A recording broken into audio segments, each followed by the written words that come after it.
Hey, it's Jeremy here. In this video, let's talk about the difference between a graphic designer and a brand designer. Let's find out in this video.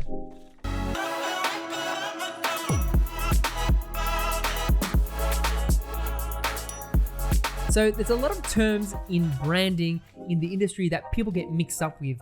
A lot of them are similar, but we want to distinguish the differences. In this video, I want to talk about the difference between a graphic designer and a brand designer or a brand identity designer. When it comes to graphic design, a graphic designer is more of a generalist. They focus on small projects on one aspect. For example, they might just do a flyer for a client, or a brochure here, or a business card there, or a thank you card over there. They just do small little jobs. They're more of a generalist. They can do sort of many different things, but they don't have a clear direction, right? It's more focused on those basic design tasks and to-do lists. That's how I see a graphic designer. But when it comes to being a brand designer, they take more of a holistic approach. So they can take the whole project from discovery and strategy all the way from design to production to delivery. So you're taking the client through the whole process. That's what a brand designer can do. It's not just about doing, a little logo and a business card, but they can actually do everything. They do the messaging, they do the print design, the digital work, the website. They do basically the whole package as one, and they know how to take the client through the whole process from onboarding to all the steps in between. That's the difference between a graphic designer and a brand designer. The thing is though, everyone probably starts off as a graphic designer doing small jobs, doing, a $50 logo here and there.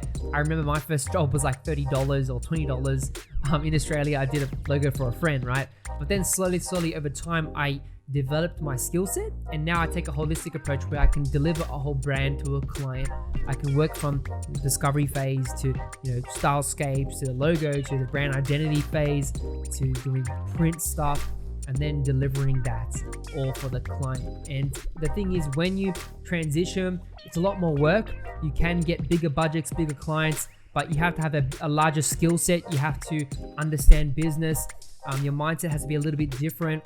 Like, you take on more responsibility. You're doing a whole brand, and sometimes it requires a lot of effort, and sometimes you need to hire someone. So you really need to think, do you want to be a brand designer, or do you want to just stick with graphic design and do smaller jobs and keep it simple? It's more simplistic, whereas brand designer, you need to have a process and make it as professional and smooth as possible. So those are my thoughts on this topic. Let me know in the comments below if you're a graphic designer or brand designer, and we can talk about it in the comments. Remember to smash the subscribe button, because I talk about branding, design, and business to help you grow as a graphic designer. I really appreciate your time today, and thanks for smashing the like button as well, because it helps me know if you like this type of content. I look forward to catching you in the next video. If you're a designer who's struggling to grow your freelance business, then I do have online courses on Skillshare. So if you want to grow at a speedy rate, then you can go on Skillshare. The link in the description. You get 14 free days as a trial, so you can test out all my courses if you want to learn logo design or brand identity or freelancing. I've got plenty of different courses for you to learn and grow. So definitely check it out, and I'm sure you'll be surprised on the value of the content. Thanks so much.